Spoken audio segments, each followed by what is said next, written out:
आता है नहीं आता? श्रीमद् भागवत में नहीं आता, नहीं आता, बिल्कुल नहीं आता। क्योंकि सुखदेव जी राधा रानी को परम गुरु मानते थे। जब राधा रानी का नाम ही श्रीमद् भागवत जी में नहीं दिया तो विवाह का उल्लेख कैसे हो सकता है? लेकिन श्रीमद् भागवत जी को छोड़ के 12 ग्रंथ ऐसे हैं जो हमारी लाडली जी के विवाह का उल्लेख करते हैं।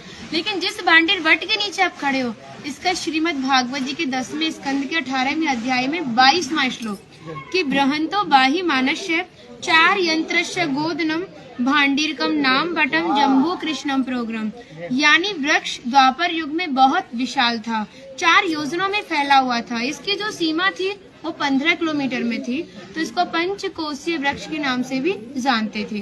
कान्हा जी इन्हीं की शाखाओं पर चढ़ के यमुना मैया को आर पार किया करते थे। मान्यता है कान्हा जी की जो 9 लाख गाय थी, दोपहर के समय इसी वृक्ष के नीचे बैठ के विश्राम करती थी। तो माता जो भी माखन, मिर्ची, रोटी इत्यादि प्रसादों में रख देती थी, सभी ग्वाल वाल एकत्रित होकर दोपहर का भोजन करते थे। और भांडीर वन में सबसे बड़ा विशेष पर इसी प्रसादी का बताया गया है, क्योंकि आप कभी किसी विवाह में जाते हैं तो बिना अन्न प्रसादी के नहीं आते। आप तो लाडली जी के विवाह स्थल ही आए हो। यहाँ पर जो दुर्वासा मुनि थे, जो दूब घास होती है उसी का रसपान करते थे। ब्रज की गोपियों ने इसी वट वृक्ष के नीचे उनको 56 प्रकार के व्यंजन खिलाए थे। यहाँ पर राधा कृष्ण में मल्ल युद्ध हुआ था, उसमें ये तय था कि जो भी हारेगा उसको भंडारा करना होगा। तो जब हमारे कान्हा जी हार गए थे तो ग्वाल वालों के साथ मिलके यहाँ पे भंडारा किया, उसी के नाम पर इसका नाम भांडीर वन पड़ा। यहाँ पर ब्राह्मण पत्नियों ने भी कान्हा जी को भोजन प्रसादी खिलाई है, और ठाकुर जी ने ब्रजवासियों से ये टुकड़े मांग के पाए थे, तभी नाम दिया था इसका मधुकरी। मांग के पाना मतलब मधुकरी। तभी शास्त्रों में ब्रजवासियों को अपना हृदय बताया और कहा कि जब तक ब्रजवासी की कृपा नहीं होगी, ठाकुर जी की कृपा बहुत दूर की बात है।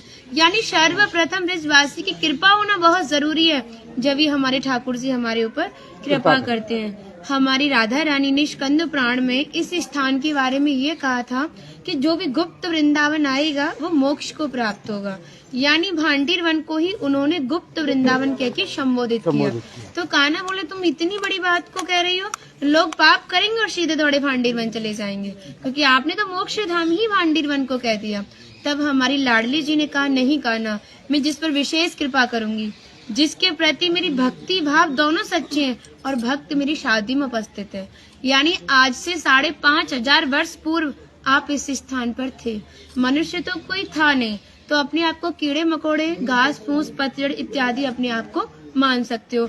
जो भक्त उनकी शादी में उपस्थित था, वो भक्त कई बार वृंदावन आएगा, जब जाके गुप्त वृंदावन आएगा, और डायरेक्टली नहीं, किसी न किसी के माध्यम से। इस स्थान तक पहुंचने के लिए माध्यम का होना बहुत जरूरी है, और सारा श्रेय भी माध्यम को जाता है, क्योंकि माध्यम ही हमें ऐसे दिव्य स्थान पर पहुंचाता है। और जो भी भक्त भांडीर वन में प्रवेश करेगा, प्रवेश करने से जो कान्हा ने 14 लीला भांडीर वन के अंदर की हैं, उनके दर्शन मात्र का फल प्राप्त होगा। और जो भी यहाँ की एक किनका प्रसादी पाएगा और एक रात्रि निवास करेगा, वो इस ब्रज गौलोक धाम से वैकुंठ गौलोक धाम को जाएगा, क्योंकि जो हमारे ठाकुर जी ने गौलोक धाम को इस 84 कोस में ही बांटा है। आप यहाँ पे जो भी दर्शन करोगे वो प्रकृति की देन के हिसाब से और मानव निर्मित दर्शन है, लेकिन आप गौलोक धाम में जो भी दर्शन करोगे वो ठाकुर जी के हिसाब से है। जैसे गर्ग संहिता के 6वें अध्याय का नाम है गौलोक खंड, आप उसका अध्ययन करोगे तो भांडीर वट का एक दिव्य वर्णन का अध्ययन करोगे।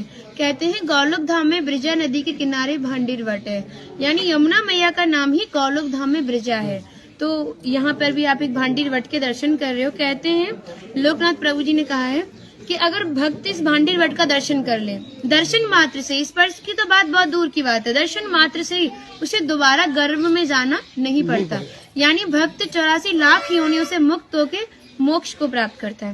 बोलो राधे राधे राधे राधे राधे। माता जी का नाम हिंदू लेखा, जो भगवान की राधा रानी की 8 सखियां थी उनमें से एक है ना।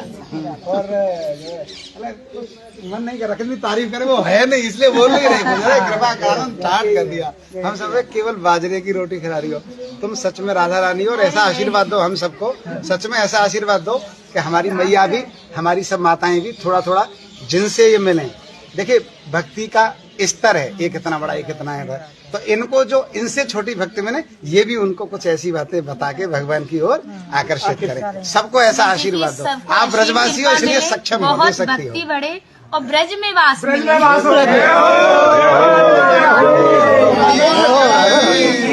कहने से पहले कह दिया आपने।